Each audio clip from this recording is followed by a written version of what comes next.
Who will win the coveted crown overall profit leader this year at WagerTalk? Multiple handicappers are in the running, and we took the current top 3 and packaged them together through the rest of the year for one low price, saving you thousands. Our current leaders are up a combined 287 units of profit so far in 2022. Andrew McKinnis is up 154 units, Dave Koken is up 76 units, and Tokyo Brandon is up 57 units. There are over 200 days left in 2022, and a 90-day all access is priced at $749 per handicapper. For a limited time, we will toss in the rest of the year for free. Yep, get our current top 3 profit leaders for 259 days for the price of $90, coming out to just $2.89 per handicapper.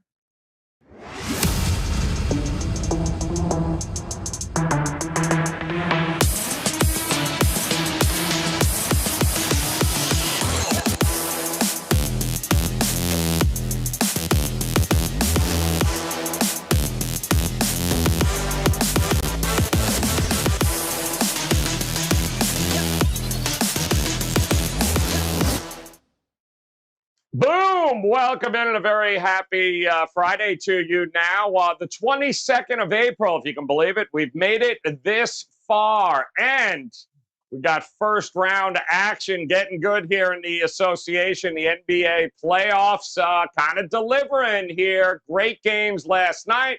A couple of teams on the verge of a sweep, and some teams got some injury concerns. One will be playing tonight. We'll break down these games for you. We're going to do it with 3 of the finest all season long in the association at WagerTalk.com as we welcome in Andy Lang in the house. He is here, and he's never met a prop he didn't like. He's got Tony Finn, he's got Tony Finn. We also have Steve Merrill in the house. He is ready to go. Merrill's already got his abacus out. He's doing math. He's ready to dazzle you here. Props, abacus, you name it. Andy Lang, my man, what is going on here? Continuing to dominate NBA props. Congrats to you. And I know you got to be locked and loaded, ready for this not only tonight, but this weekend. What's going on? Yeah, 7-2 run and 5% plays in the NBA, and we got a 5% play up today. We like this play so much, we put it up yesterday evening before our plays last night. We're even over, so that's how much we liked it. And we have one. We even have one up for tomorrow's games. This is really great about playoffs is the props are up early, so we're enjoying it. And the injuries, as frustrating as they can be, kind of provide some interesting looks and some interesting takes. And if you dive into the numbers, I think you can find some value on these props with Middleton out, with Booker out. Some guys have to fill those stats, and that's what we're looking for. I think there's a lot of opportunity. Excited about tonight's games and what we got looking forward to this weekend. Absolutely. Definitely opportunities galore here, Tony Finn. Great night from you last night. Congrats. Nailed it on the show. Certainly Golden State was at the top of your list of teams to get it done. They are a win away. But how about tonight? What do you got locked and loaded at WagerTalk.com? What games are we covering today? Oh, good God Almighty! And you allow it, Robert. I blame you. It's supposed to be fun. No, it was a good night. It was a good night. I have one play loaded for today, and it was going in as we were talking here because you guys convinced me that I'm right about this, 100% accurate, and it's the play to push through. And not that I need your help, but I like it. And a nice 11-0 run right now. Nice 11-0 all sports run. Really, it's just Major League Baseball and NBA, but a good run in NBA as well. So we'll do what we can to keep that going tonight. Yep, sprinkling that Tony dust. 11-0. We're going to have to check the math there, and nobody better to help us with the math than Steve Merrill, who somehow manages to all break down. Steve, I guess that's like a half a win a week? How's that work, man? What's going on, Merrill? What do you got for us tonight? First of all, I'm just fixated by the giant Tony Finn head that's next to me for this whole show, and it's scaring me as we speak. And also, as far as math goes, we're not going to count the first off screen, but we make the over 3.5 before Tony Finn is out of frame again before the show is over. I make the over under 3.5. We got 1 minute to go, but we're not going to count it. That was pregame. Tony, the clock starts now. Let's see if you can stay in that beautiful frame there. All seriousness, a big card tonight. 3 best bets at WagerTalk.com. NBA 20-3 super situation, which I give you in the analysis. So I highly recommend checking it out tonight. 2 basketball, 1 baseball, including that 20-3 super angle, and also a free baseball play. So if you want to earn a little before you purchase, get that free play, SteveMerrillWagerTalk.com. What do you mean? Oh, you mean like that? Oh, I got it. Very good. All right, Tony Finn, you are good to go. Let us begin here, guys, our quest to sweep the board here tonight. 3 games in the association with a start in the East as the Miami Heat travel to Atlanta, looking to take a commanding 3-0 lead. Now, this opened up 1.5, 2. We're seeing money come towards Atlanta. I don't think that should surprise anybody. Of course, the 2-0, the team's going home 2-0 in the series, documented well. Our good friend Ralph Michaels, he's talked about it on a number of shows here at WagerTalk.com. It certainly favors the home team here, Atlanta. The market thinks they are live here. 220 is an opening total. That 221, that's starting to creep up a little here, Andy. So a lot of different ways from a prop betting perspective in this one. What's one of the ways you're looking at tonight? Well, it's interesting because this is my least favorite game on the card because I think there are so many opportunities in the other two. So I don't want to take too much time. I'd like to hear Tony and Steve's take on this game. I think one of it's obvious that the Miami defense has just been incredible. I think one of the stats that jumps out is that Trae Young's gone under his assist total in both games to the point where, it was 10.5, 11.5. Game 3, it's down to 8.5. So the books are telling you he's just not being able to get these passes and get these wide open shots. That's probably the only one I would be looking at, Trae Young under his assist. That being said, you don't know what to expect from Atlanta at home. I do like a team total. I think Miami is a little bit undervalued here. Their team total is set at 110.5. They've scored 115 in both games. I just don't see the defense from Atlanta, especially with Capella out. So nothing strong in this game. I can't recommend any of those as really strong plays. So, but yeah, if Atlanta does not get going with Trae Young getting the ball to open shooters, it's going to be another long night for them, and they're definitely staring 3-0 in the face. Yeah, no, they are, and it begins and ends with Trae Young, who has, he hasn't played well against Miami all year in all the games that he has played. Actually, some of his worst basketball comes against that defense against Miami, Tony Finn. But the reality is, if Atlanta's going to get back in this series, it begins and it usually ends with him. So what is your belief with these Hawks tonight taking on Miami? Yeah, it's, the market's telling us that basically this is group funded, that they're on Atlanta, and in turn, and going to the over. Those are basically connected. If Atlanta's going to win, they're going to win by scoring points, something they haven't really done. Give credit to Miami where credit's due. They have played terrific. Miami, 120.8 points per 100 possessions in non-garbage time per cleaningtheglass.com. And maybe most impressive, almost 110 per 100 plays in the half court. This Atlanta defense isn't very good. Trae Young has nobody to lob the ball to anymore. There's no Capella. And what we have here is we got a team that started 2 different guys at center, or pseudo centers per se. Neither has really worked. I'm going to guess Collins. Collins was the better of the 2, and he's going to start again tonight. That would be the guess. And maybe they'll give him 30 minutes. But there's no – listen, it's going to be very difficult to convince me that Atlanta is going to all of a sudden play defense. They haven't played defense all year. They have to be better defensively. Are they going to be better defensively against Miami? Trae Young, 2 of 17 from distance in this series. And they've only scored 30. They've averaged 36 points in the paint. No Capella. Trae Young, let's put it this way, 21 of 32 within 4 feet of the basket.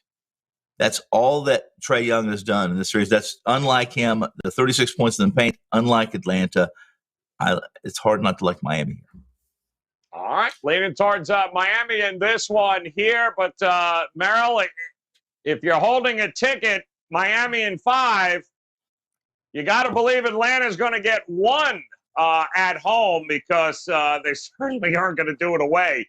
Is tonight the night they can get back into this series? Yeah, I mean, if they're going to win a game, it's more likely tonight because teams that are down 0-3. Well, first of all, you talked about teams down 0-2. They do very well, as Ralph Michaels had that chart yesterday. Teams down 0-3, it's the exact opposite. They normally get swept. It hasn't been as bad in the last decade or so, but over the last 30 years since I've been doing this, you've made a lot of money playing for teams to get swept after 3-0. And the point spreads show that. You look at that Philly-Toronto line tomorrow, it's 3. It was only 2 the other night. By the way, I got to point out tomorrow, we got a situation once again. Brooklyn's 3 for the game. They're 3.5 in the first half tomorrow on Saturday, down 0-2. Amazing. And then we have something Teddy and I said just 2 days ago on a Wednesday we'd never seen before in our 25-plus year career was a team dog for the game favored in the first half, and that was Toronto the other night. They got up to a 17-point lead and still didn't cover the game spread. Well, guess what? It's happened twice now in 3 days because Atlanta is +1 for the game, 1.5 for the game. Yet first half, they're now -1.5. So that's almost a three-point split on this one. So twice in 3 days, we've seen it happen now. But it's hard to disagree with it because Ralph had the numbers. Teams down 0-2 do well. They do even better in the first half. Now, buyer beware. That was since 2016. I think those numbers Ralph had yesterday. The odds makers are definitely adjusting more the last few years. The last 2 or 3 years since I've been doing shows here on WagerTalk TV is when we're talking about teams like Brooklyn tomorrow, bigger favorite in the first half than the game. It wasn't like that 5 years ago. Anyway, I do think it's a good bounce back spot for Atlanta. And by the way, Trae Young, how is he not in the MVP talk? I heard today on the radio someone said it's Jokic or it's Embiid. It's those two. Trae Young had the most points and the most assists, both total, of anybody in the league this year. That's the first time since over 50 years anybody's done that. I mean, that sounds like an MVP to me. Atlanta's been much stronger at home than on the road. They get a shot at home to get this series going tonight, and I think they're the play here. All right, there it is. Atlanta going to get one.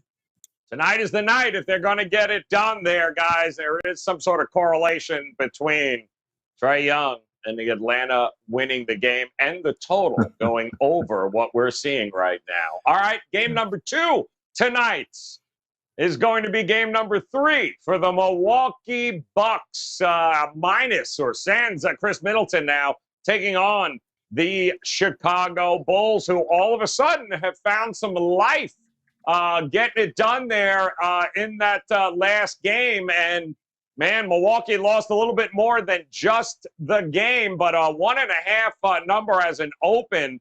Milwaukee is a road favorite. I'm seeing now more money coming towards Milwaukee. 2.5, even a 3 or 2 are popping up there in the marketplace with that total. Well, that total came down a little bit. 222s now showing up. So, Andy, you weren't thrilled about the Atlanta and Miami game from a prop betting perspective. What about this game? Anything tickling your fancy here? Yeah, I love getting my fancy tickled. Oh, and yeah. This game should do that. So obviously with Middleton out, you're just trying to navigate and figure out where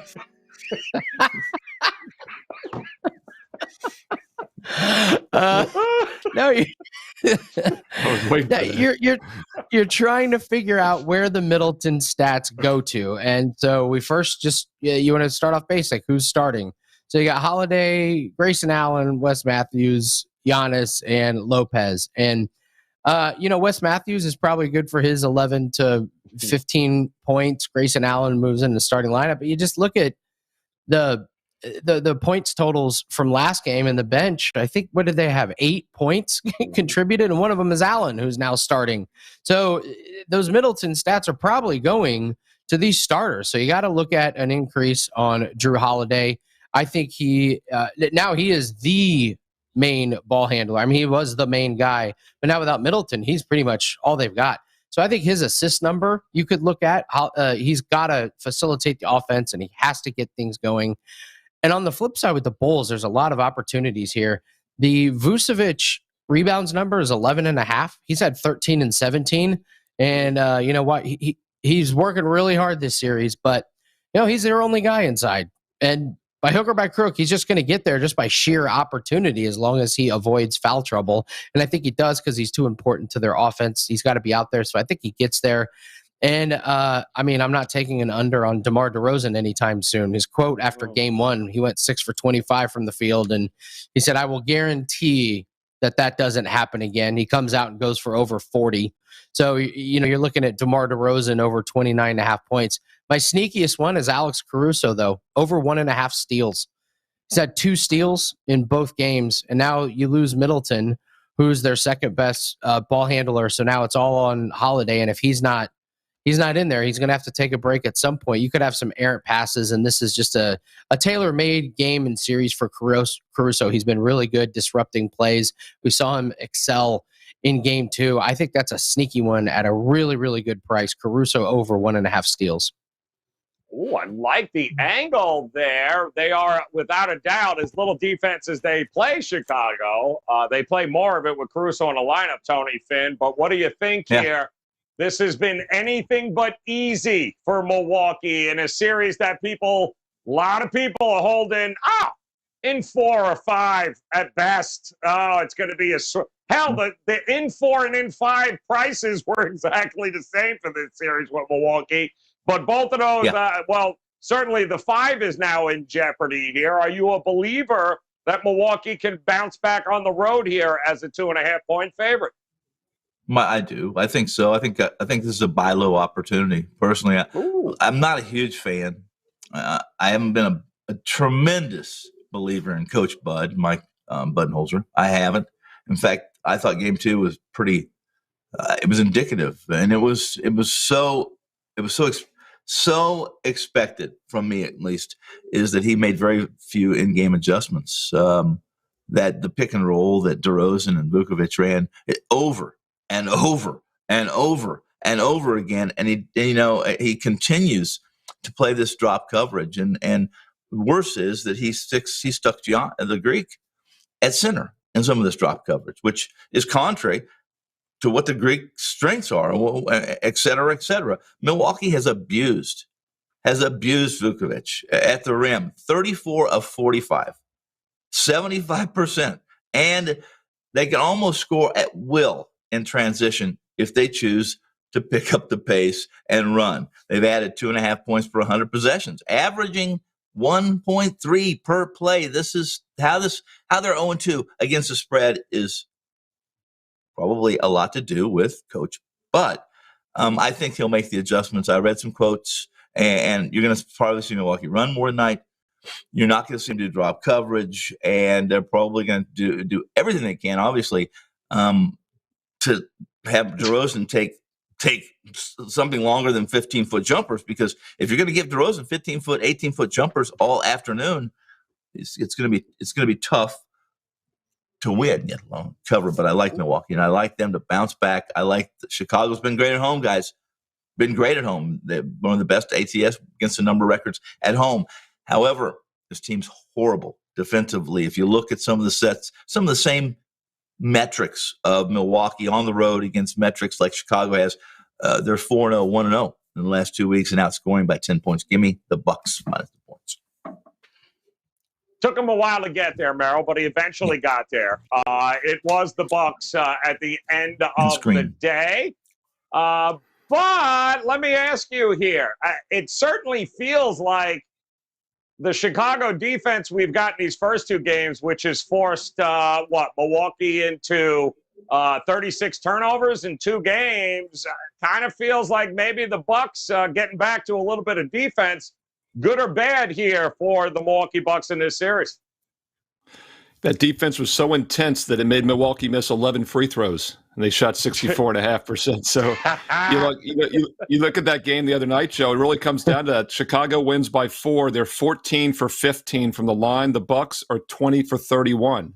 They missed 10 more free throws than the Bulls, and they lost by 4. So, that's pretty random. Free throw shooting is a dead neutral long-term, sum as far as I'm concerned. And I think that's going to even out a little. By the way, Bucks were only 65% in the first game. The Bulls were 90%, and the Bucks still won by 7, and that's from the free throw line. You mentioned the turnovers, though. 36 turnovers to 23. They win by 7, lose by 4. So they really couldn't play much worse from turnovers and free throw shooting. They still could be up almost 2-0. And let's not forget, until that win the other night, the Bulls were 1-11 straight up against the Bucks the last 3 years. Milwaukee has owned this team. They were 4-0 in the regular season. By the way, Chris Middleton had 19 points or less in 3 of those 4 games. He didn't play in one of them, and the Bulls lost by over 20 still. So I don't think the Middleton injury is going to hurt him too much here in the Chicago series. The line is cut in half. Milwaukee was a 10.5 point home favorite. That'd be like a 4.5, 5 point road favorite, even a little higher coming off the loss. Now it's 2.5. So literally the line is probably half of what it would have been with Middleton. So I'll take that trade-off.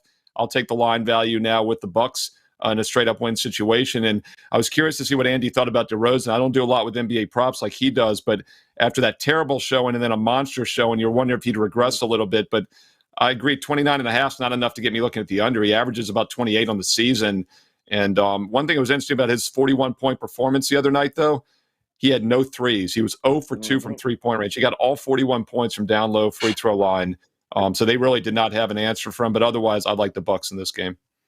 Yeah, it's interesting. Does the Middleton injury hurt them more defensively or offensively? Because if that answer is offensively, probably looking at an under in this one here, guys. So it's going to be very interesting to see tonight if they can hold serve here and get one at home. The Bulls put the pressure on the Milwaukee Bucks. And, of course, we got one final game here tonight, and get ready for it. Injury concerns abound here in these last 2 games. The Phoenix Suns traveling to New Orleans to take on the Pelicans. There will be no Devin Booker here, but will it matter? And that seems to be the question that is on everyone's mind. The market opened this game up at pretty much a pick 'em, but we've seen the money come towards Phoenix. I'm seeing them laying 2 points now across the board. We're also seeing the total drop down a little bit, opening up right around that 218 mark. I'm seeing 216s now showing up, but there is no doubt that the market seems to like themselves some Phoenix Suns, even without Devin Booker. So, Merrill, I'll come back to you. Are you buying it here? Booker or no Booker, they got this? Yeah, first of all, Middleton's out probably 2 weeks with the knee strain, and now they're saying Booker is out 2 to 3 weeks with the hamstring. The Pelicans said they're not assuming that. They're going to still prep for him, but it does not look like he's back for this series at the least. So they're going to have to win it without him. Wager Talk today on Monday when I was on with Prez and Teddy, we were talking about, is there ever a time to lay the 1 to 35 when the Suns were up 1 game to none? And somebody had a great point in the chat that we didn't mention on the show. One, not only is it a bad bet because there's really no true value either way because it's like a 1,900 cent split in the line, but also the one-off scenarios, these black swan events like an injury or the COVID era, obviously. And now Booker's out, and I'm sure people are glad they didn't lay 1 to 35 when the Suns were up 1-0 because it's a new series here. And I believe the series price when I checked the other day is like only minus 280 now. So went from minus 3,500 to minus 280 after 1 game. So it's another reason why you just never want to be picking up those nickels in front of a steamroller was the analogy I used playing those big series prices. With that said, I do think the Suns still win this series. If that's the case, they likely win tonight. Games 3 when it's 1-1 are very critical. And we are, once again, like with Milwaukee, we're getting a discounted price because of the injury. And I know this is an angle we've talked about in the regular season. It works night after night. You take the adjusted line value with the team that's shorthanded. They just cover and cover, it seems. Playoffs are a little bit of a different beast, but Phoenix has played shorthanded without Chris Paul, other guys all season. Very deep and talented team. And I think they get by here. I just don't think New Orleans is at the pedigree, the class. If this was the next round, or the conference finals, rather, in 2 rounds against the Warriors, most likely, it'd be a different story. I'm just not sure the Pelicans can take advantage of a shorthanded Phoenix. I think even without Booker, Phoenix is still the better squad. All right, still he is buying the Phoenix Suns here, Andy Lang. It's going to be interesting. The numbers tell us offensively that's where they suffer. Defensively, though, they improve without Booker on the court this year. So how are you looking at this from a prop betting perspective? Well, real quick to answer Steve's question, when you're looking at DeMar DeRozan, the way this Bucks lineup is concerned, I think it sets up great for Rosen's mid-range game because, you're looking at tonight, he's going to be, guarded by Wes Matthews? Giannis and Lopez certainly can't keep up with him speed-wise, so he's going to be guarded by Matthews, which is, talk about advantage DeRozan. He should be able to take him off the dribble. And why would you want to drive all the way to the basket, time after time and face Lopez and Giannis in there. I think you see a lot of pull-ups, a lot of easy mid-range jump shots from DeRozan. That's where he does a lot of damage. He will get to the free throw line. He's a good free throw shooter. So, it's, kind of a death by a lot of 2-point paper cuts from DeRozan, if you will, tonight. As far as this game, we're looking at the same thing as we were in the Bucks. If Booker's out, where do the points go? And this is pretty much up to Chris Paul. Chris Paul will decide where the points go. Does he like Ayton? Does he like Cam Johnson, who will be starting in place of Booker? I lean more towards that he's going to go with Mikal Bridges and Cam Johnson. Both those guys have shown to be efficient. They've shown to be dynamic, especially Mikal Bridges, who's an Iron Man, hasn't missed a game in the pros or in college, prides himself on playing 40 minutes a game. And we're getting PRA and points totals from Bridges that don't seem to be adjusted with him getting an increase in shots. So I like him. And I do like Cam Johnson. I've not had good luck betting on DeAndre Ayton. So I can't even remember the last time I bet on Ayton. I know it was a loss because, you don't bet on somebody and it's a win and then never bet on him again. You lose a few on him and you're like, I'm never betting on that guy again. So I banned myself from betting on DeAndre Ayton, but I have faith in Cam Johnson and Mikal Bridges. And then in this series, you just got to roll with Chris Paul assists. It's the gift that keeps on giving. His number's 11.5. He had 14 assists last game, and this is just going to be a classic Chris Paul running the offense, getting guys involved, dishing the ball around. I expect him to get 15 or more assists in this one. All right, looking for a big night, dishing the ball around there. A little chef going on, throwing it all around, Tony Finn, for Chris Paul. What we do know, without Devin Booker on the court for this team, they tend to slow down here a little bit. They're 9-5 to the under without Booker in the lineup this season. And they're also 13-4-1 to the under after they lost a game. So maybe that seems to be a recipe here moving forward, unless, of course, you think they're going to shoot, 70% from three again, that being the New Orleans Pelicans. Well, I'll say this, and that is that much of this, as Mr. Lang said, being on Chris Paul, who scores, what happens with Phoenix. Willie Green has a big part of this tonight. He's made some adjustments. Game 2, listen, a big part of Game 2 was when Booker went out, obviously, and there was some shock on Phoenix and how they were going to react and what they were going to do, and they just never were overcame the momentum that the Pels gained there. But the lineup adjustments by Green are interesting. When he if you noticed when Brandon Ingram and Devontae Graham and Marshall and Murphy were on the floor with Nance, they were offensive, they ran, they were fast, plus 33. And these are small, minuscule sample sizes, obviously, because these things haven't happened. A lot of these guys didn't come until after the McCollum, et cetera, till after the trade deadline. But plus 33.3 in only 8 minutes. 0.12 points per possession. Now, put McCollum and Herb Jones in for Marshall and Graham, which they did in many cases. Offense got even better, 1.7 per possession. Larry Nance at center. I still think that Jackson Hayes is not going to play very much. I think you're going to see more Lance than Nance.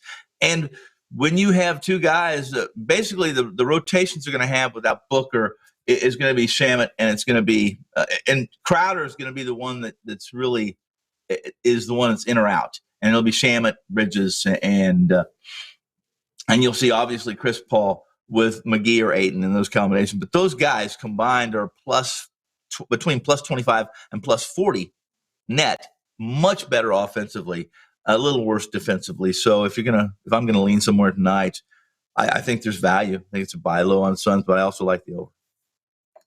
All right, be liking the over. 17-30 from 3 in Game 2 for New Orleans. Will they repeat that? Brandon Ingram, 37%. Will they have an answer?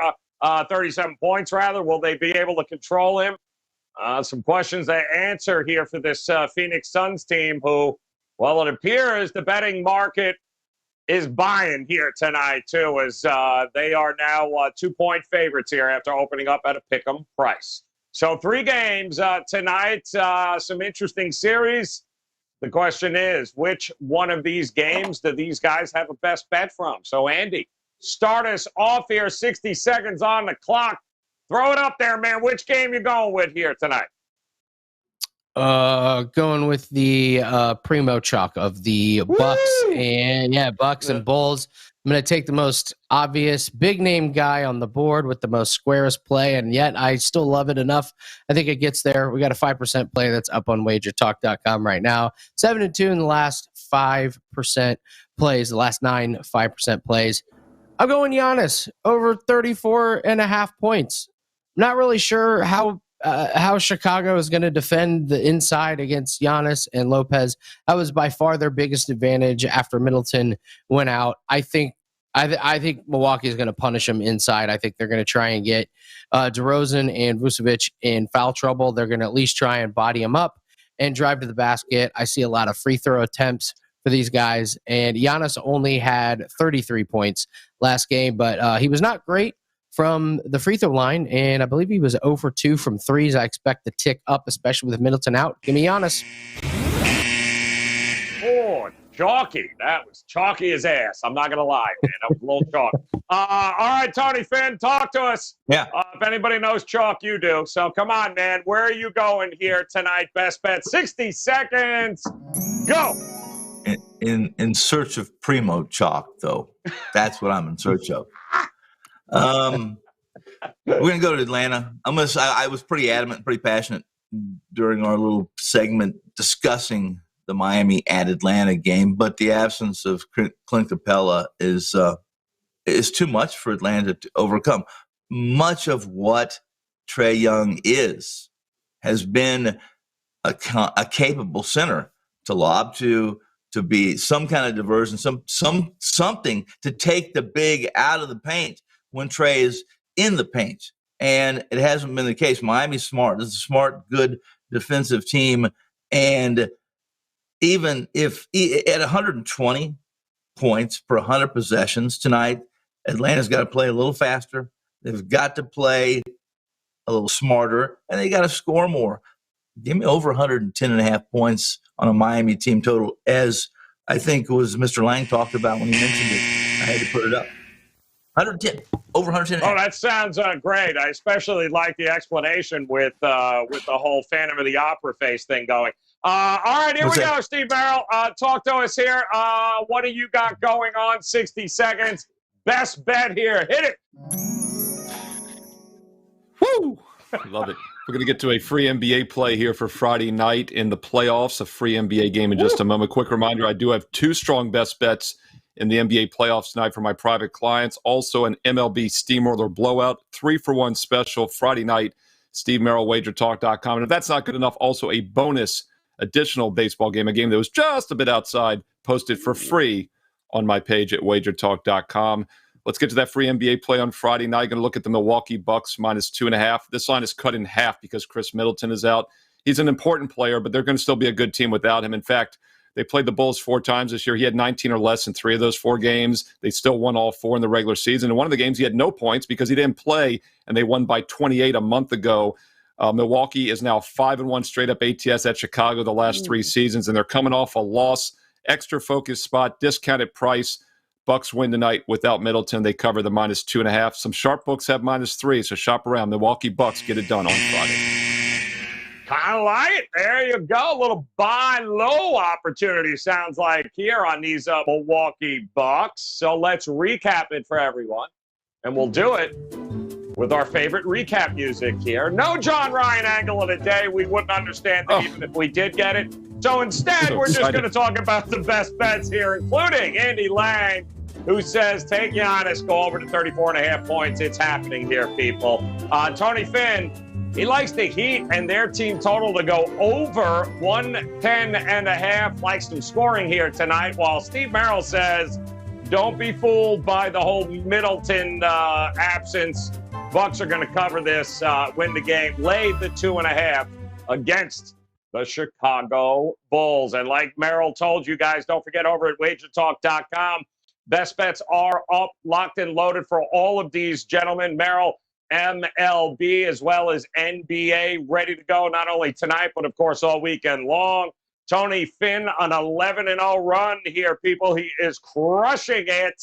Make sure you visit him too at WagerTalk.com. He's got his plays ready to rock. And Mr. Prop, the Prop King, fantastic stuff. And of course, you can catch him during the week, guys. Him and the Prop Queen there, Ariel Epstein, on the Prop Shop here, a new show on Wager Talk. So make sure you check that out. But more importantly, head over to the page right now. Grab those best bets tonight for Andy Lang, Tony Finn, and Steve Merrill. Guys, you got to head over there. Let's make it a profitable Friday, a profitable Saturday, and a profitable Sunday, because we come back Monday and we'll learn a little bit more about some of these series.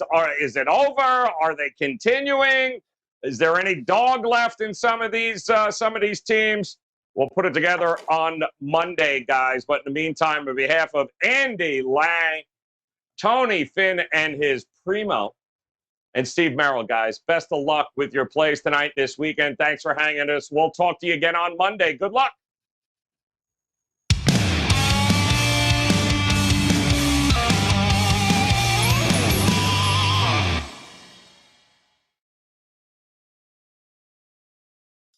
Have you checked out all the new handicappers at WagerTalk? If not, here's your chance. You can take 50% off your first daily or 3-day all-access purchase at WagerTalk using coupon code TRYWT. Our new roster of experts is 30 deep, covering sports from all around the world, giving you tons of options to choose from. All you have to do to redeem this offer is go to WagerTalk.com, choose a handicapper of your choice, and use coupon code TRYWT at checkout, saving 50% on your first purchase.